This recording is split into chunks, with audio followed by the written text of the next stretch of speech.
we're going to learn how to create maps. So the main library for working with spatial data in Python is GeoPandas. Again, GeoPandas has a plot method similar to pandas, and calling plot on a geodata frame will give you a map. So let's learn how to take a geodata frame and visualize that. We have to install a specific package. This helps us create this different kind of distributions of data for classification. So we'll use map classifier for that. So we'll just install that. We're going to work with some census data and do mapping of population density. Typically, the way this data is distributed is you have shapes in terms of shapefile. So you have polygons of different admin regions. And then you get another file, either as Excel file or a CSV file, with the demographics of those polygons. So typically the census data is distributed in two separate files, one containing just the shapes and then other containing the data for those shapes. And they typically have a ID that, or a name that is linking both of them. And this analysis to join them is called a table join. So first we'll have to read those data, do a table join, and then we can create a map of population density for California. Here we are getting the state file from US Census website. This one is for California, the census tracts. So those are polygons, smallest polygons where they, not the smallest ones are blocks. So this is one level higher. So these are the census tracts, and we have the population for each tract given and the CSV file. Both of them have been downloaded from the census website. Let's read the data. So we read our census tracts shapefile, use GeoPandas, so gpd.read file. GeoPandas can read any spatial data format, vector data format. This one is a shapefile, so we just read it. You can see this one has a polygon, so you have a polygon geometry, and we have some attributes. The main one of interest is this one, GeoID. So GeoID is the unique ID assigned to each polygon. And when you download the demographic data, they'll also have the same value saying that this GeoID has this population, and you can kind of link both of them using this. Another interesting parameter that we want to use is the area of the polygon. So you can compute the area in your GeoPandas, but they give you the separate attribute called A-land, which is the area of the land in that census tract. And their recommendation is if you're creating population density, you take the total population divided by the area of the land, not the total area, because some polygons may have a large reservoir, for example. You don't want to account for that and use that. And assumption here is people don't live on water. Some people, I know some people in California who live on boats. So we are excluding those people by accounting this, but this is close approximation. We can read our census data. This is our pretty big census tract data. We have 8,000 rows. And this also has a GeoID. And they've got a bunch of other fields. The documentation says what these are. There are different types of population, male, female, different age groups, and so on. We're just going to plot the total population and map density of that. You can see if you want to link them, the GeoID here is very long. You can see this is a very long GeoID. The GeoID here is very short.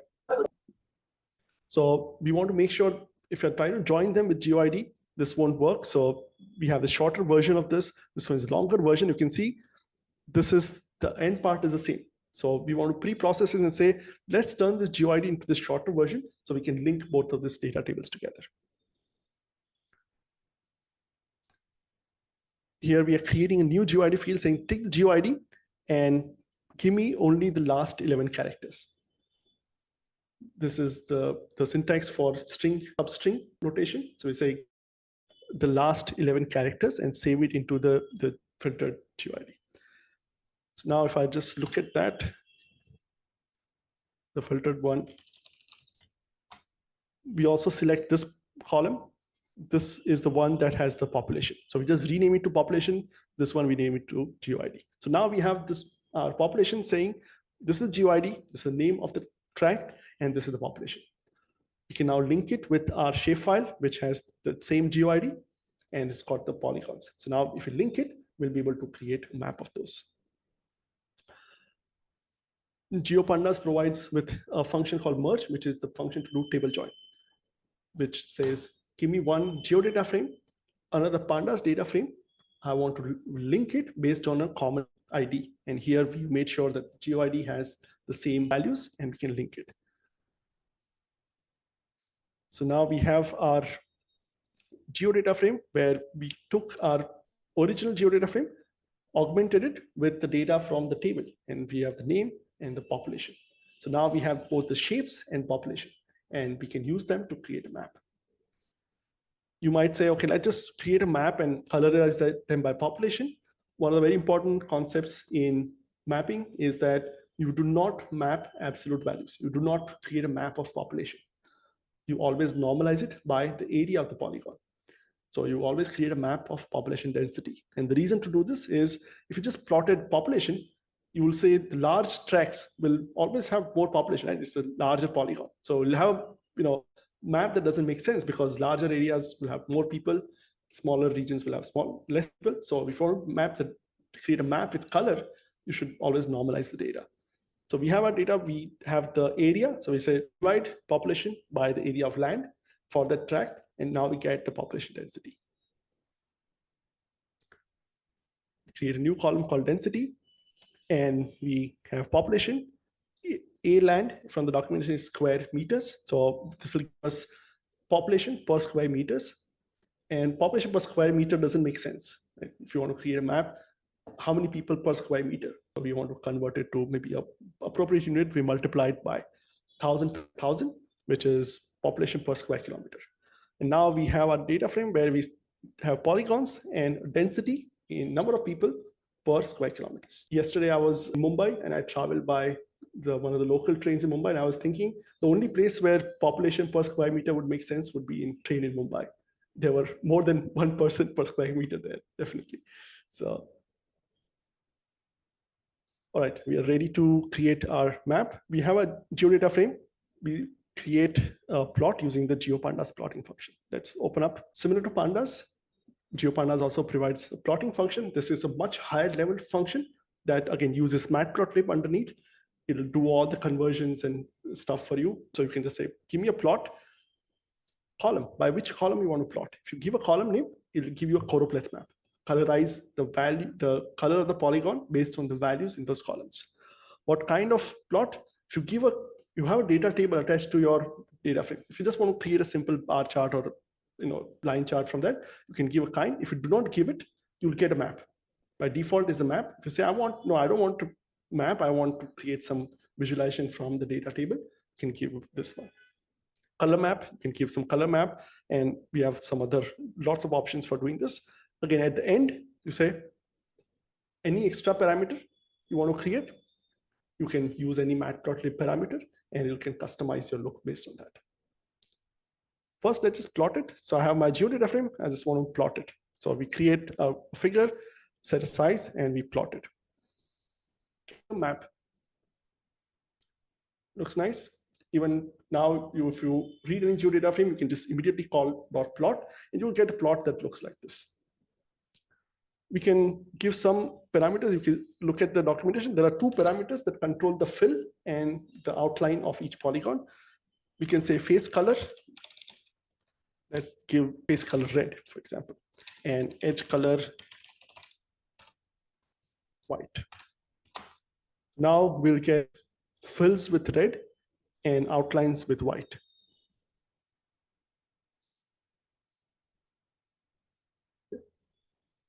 We can also adjust the line width. So we get less line width. This is kind of good if you just want to see the data. You can just call plot with some of these parameters. You'll get a simple visualization like this. What we want to do is we want to colorize each polygon based on the population density. So we can create a map that is more informative. So we want to have a color ramp and saying low to high, and we want to tell matplotlib which column you want to use. So I don't want to plot it in this kind of color scheme. I instead want to say, I want to use this column called density that I want to map, and I need to give some color map. Matplotlib comes built in with so many color maps. Let's look at some of the documentation for Matplotlib color maps. These are the color ramps that come built in to Matplotlib. If you want to use, you can just have to give the name of it.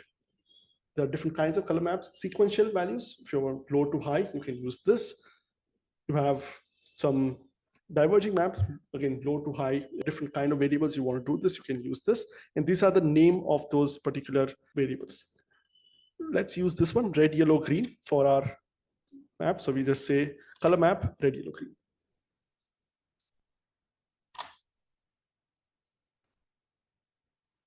And a lot of this visualization is interactive. You do this, and it's like, I don't see this. Well, there's some yellow here, but I don't see this in a very nice scheme. The reason is by default, it uses say we have continuous data, how to break it down into different colors. We are trying to assign a color, some color to red, yellow, green. So some color, low values to red, high values to green. But how do I break down this continuous ramp into different categories? There are classification schemes that is available. By default, let's see what is using. So you need to give one of the schemes that are this map classify library that we had created. This, I don't know what is the default one, but you can use equal interval or quantiles. Quantiles is equal number of points in each of those classes. So quantiles is a good starting point for us to do this. So let's just give those values. Again, these are the different classification schemes that are supported. If you've done a choropleth map in ArcGIS, QGIS, you would be familiar with those methods.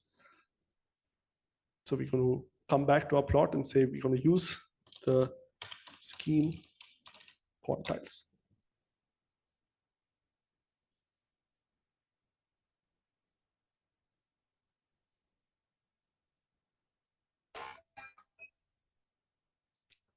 Okay, we get something. We get a map. You can see we have a ramp that goes from red, yellow, green. Low densities are red, high densities are green. That's opposite of what we want, right? Typically, the lower densities are represented as green, high densities are red.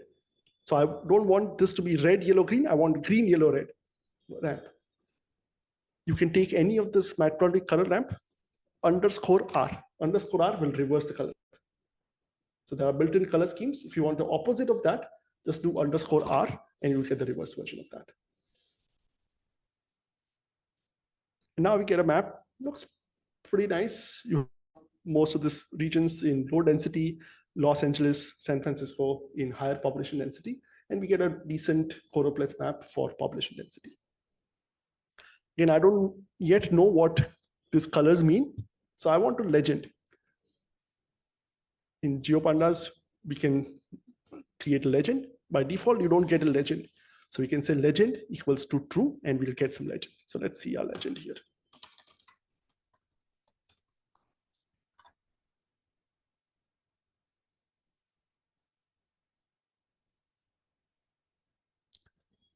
We get some legend saying that the green color is density 0 to 726, this to this, and so on.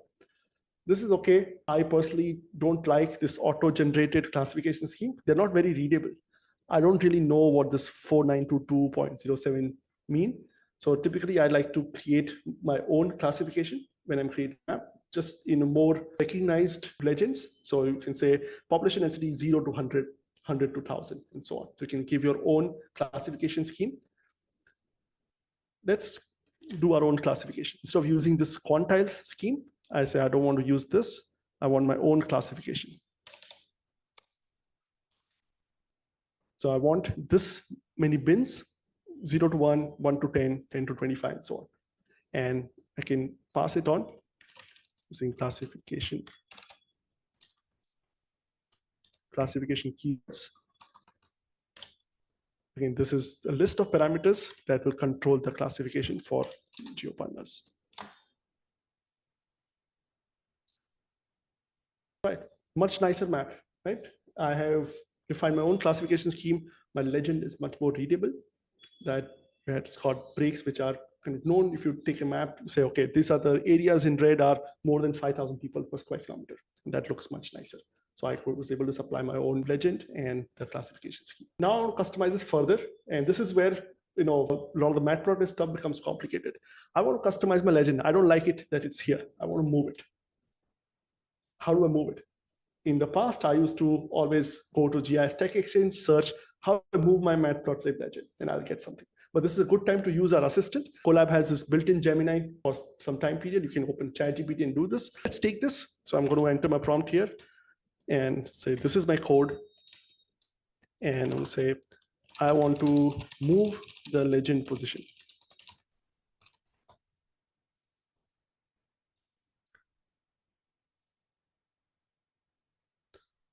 says give one legend parameter, location upper left, B box to anchor this.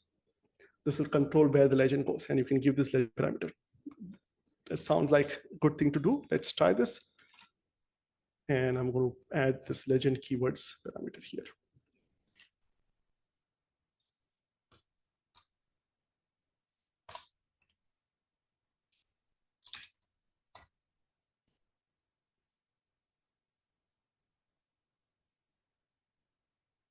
You can see it says I can move to upper left. And I ask again, oh, I want to move it to upper right. What can I do? So again, there are different keywords you can use. I'll say I want it to be on upper right. So I'll move the legend to upper right. And now I have much better control of where the legend goes, and I can control that. And again, this B box to anchor is not, it's basically the position of the legend in reference to our figure. Where does it go? We can adjust it a little bit so it moves to the right side.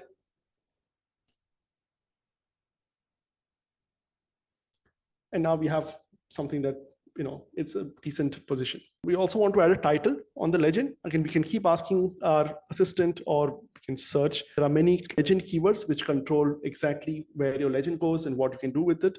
So let me just add this. So we say, I want the title of the legend to be persons per square kilometer. So I want a title of the legend here. Font size to be 8. Frame on false. I don't want this frame on the legend. I just want it to be transparent.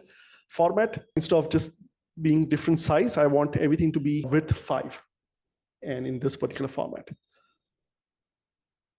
can do this iteratively, add one parameter and see how it looks. Much nicer legend. You see the frame is gone and I have this legend that is appearing here. Few more things to do. When you have a map, you don't want this axis. You generally don't see maps with labels for X and Y axis. So in your mapping, you typically call this function. Once you create a map, you say set axis off. This will remove your X and Y axis. All your maps will typically have this, unlikely that you really want a map with labeled X and Y axis. So you can see my X and Y axis are gone.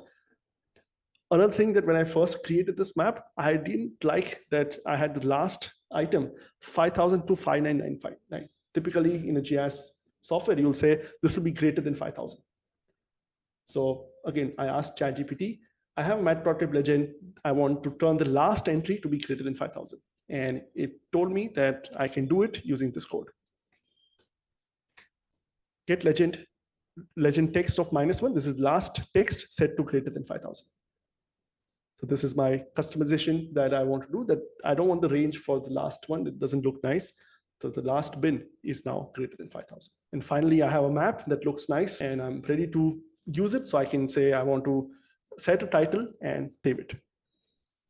So once I'm happy with my map, add a title, and now I want to save it first and then show it. Remember, save first, show later. So we run this, we save it with a nice high DPI output. And we should have a file in our output, which is our map that we just created using matplotlib and GeoPandas. I just want to show you on my computer that this is a pretty nice map. So if I zoom into this and it's got pretty high resolution and high fidelity. So you can see it's a pretty nice map that we were able to create, and can create even high resolution maps that you wanted to do for your requirement. I have another example I can show you. This is a place where I have a lot of tutorials on Python and matplotlib and other things. So this is an example. We're doing some population mapping and change in population between 2 years. And the map that we want to create is this. So we come and classify into this high growth, neutral, decline. Right? So instead of this saying -1,000 to +1,000, doesn't make sense. We want to now have a classification which says, I want to classify into 4 categories: high growth, neutral, and decline. And again, you can see some of those values, how to do this, where we have this class levels 1, 2, 3, 4, 5, given those labels, and you can map this. So you can, if you want this specific code for how to do this, you can refer to this tutorial. Yeah, so for the exercise here, you see this, we are simply plotting the tracks here.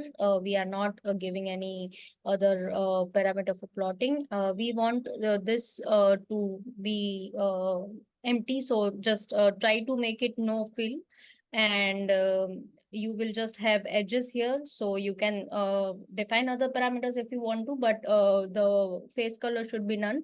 So there it should not be filled with any color. And also we want to zoom in to some extent. Here you see, and we have also given X limit and Y limit for this. So you can just specify you can set X limit and Y limit for your axis, and you will see the zoomed in portion. There are links to this keywords and how the syntax that you can see here. So you see, you can find face color here, and you can just set it to none. You see example of how to set the X limit here. So try that. You also have the AI tool that we just saw. You can use that. So try doing this. We want map like this. You can explore other options if you want. Yeah, one of the common questions you have is like, I want to plot something, but I want to zoom into a specific region. So we have this whole census tracts for California.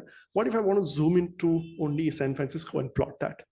And this is a very common thing that you may want to do. So you want to figure out how to first zoom your map into a specific region.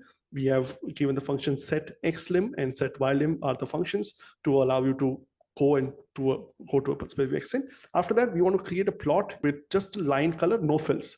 So how to do this? And again, there are some hints given here. Try this. This is the example output that we are looking for. See if you can take the code snippet that we've given, add your customization options, and create a plot that looks like this.